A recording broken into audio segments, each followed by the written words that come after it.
Hi, everyone. This is Cutlass High Proof coming at you. Try to do a quick review for you. Today, I have a sample from the man, the Don, Dave Vogelsang. This is Dark Arts Barely Bourbon, aged 6.5 years, coming in at 116.2 proof. Let's get into it.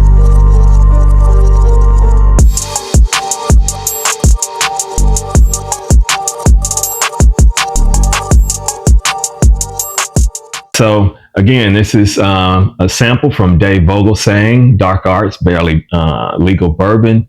Again, age 6.5 years, 116.2 proof.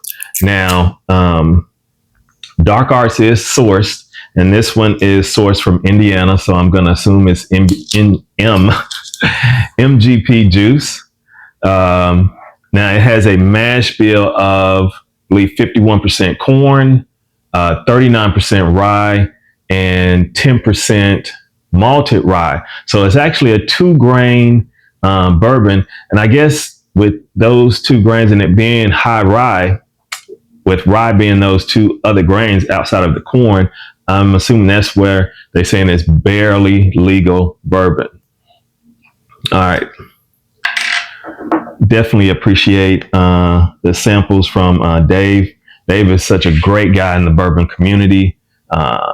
Hooks up so many different people, loves to share. So, all right, let's get into it, guys.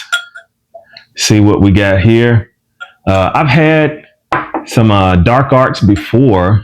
It was and I can't remember the name of it, but it's the one with the red label. And it's usually, Dark Arts itself is usually priced from $85 to $90. I see it around in Memphis. I think $84.99, so $85, and I've seen some other places around $90. So, all right, let's get into it. On the nose,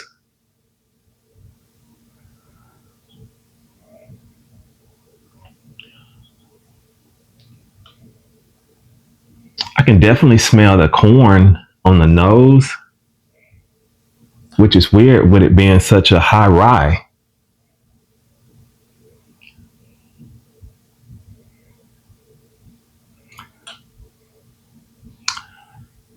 There's a slight mint note. It's not really just smacking you in the face, but it's a light mint note. I'm gonna say maybe kind of like a clove.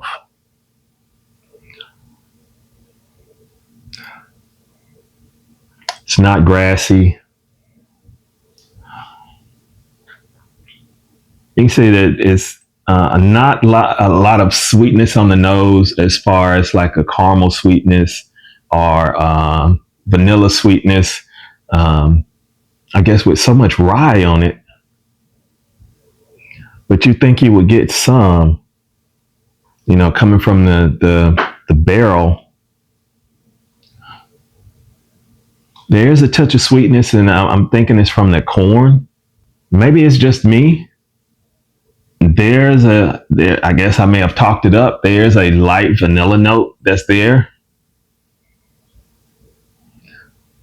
I'm not picking up much oak either. And looking at it, even at 6.5 years, the color is light. You think it may be a little bit darker, but it is kind of light. Kind of reminds you of Canadian whiskey. You can see those legs coming down. It is pretty oily. Legs are spaced evenly.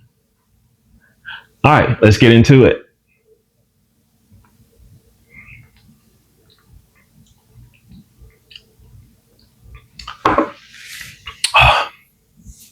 The sweetness that I did not get on the nose is there on the palate. Oh my gosh.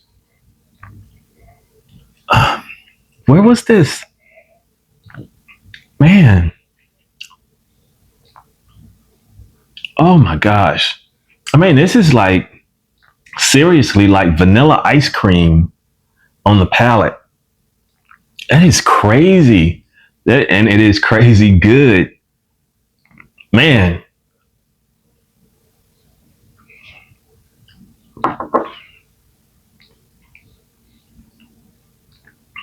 Yes. And it's crazy. I'm not getting a lot of rye spice on the palate. There's some spice, like a baking spice. It's not really cinnamony at all. Sounds so weird coming out my mouth. Um, but man, vanilla ice cream, baking spice. All right, on that back end, I'm picking up. There is almost like a pepper note. So picking up that it is some spice there,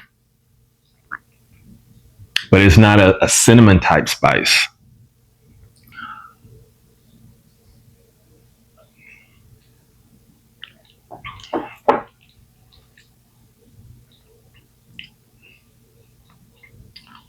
Oh man. Oh gosh. Whew. Dave, I really appreciate this. Is awesome. Man, this is really good. Man, this is really, really good. So the one I had was the red label, and it was aged in, I forgot what type of staves. The flu. I'm not even going to try to pronounce it. But if you're familiar with any of the dark arts, you know you have the red label, the black label. I think there's a green label. But this is my first time with the barely legal.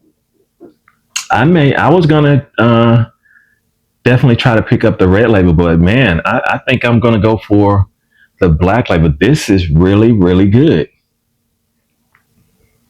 Man, okay.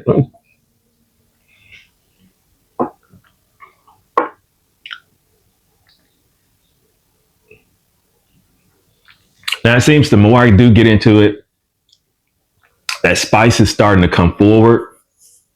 That sweetness is still there, but now it's more intermingled where I think the first two, three sips, it was like, the sweetness was definitely on the front end. And then it was starting to fade at mid palate. And then on the back end, you're starting to pick up that spice.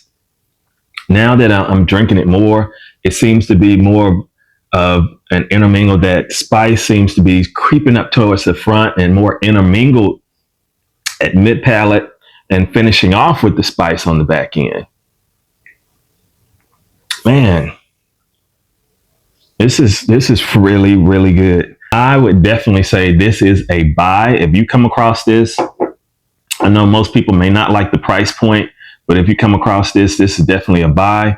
If you see it, again, it's probably around $85 to $90. You will not be disappointed. This is a really good one. Thank you, Dave Vogelsang. Big shout out to my brothers, Kappa Alpha Psi Fraternity Incorporated, Phi Nu Pi, the frat so nice they had to name it twice. Tomorrow is founding day, January 5th, 1911. So, yeah, if any have any viewers that are members of Kappa Alpha Psi Fraternity Incorporated, yo, my brothers, to everybody, all my subscribers, everybody who likes, leaves a comment, make sure you hit that like button. Make sure you leave a comment. Let me know if you've had this bourbon. What do you think about it? Hit that subscribe button. I'm getting close to 500 subscribers. Help me out. Get me there. I want to hit that number in the next few months. Tell me, what else would you like to see? Thank you, Dave Vogelsang. I appreciate it. The Don, the man himself. He's always a great asset to the bourbon community. Love everything that he does. I love that guy. Such a nice guy.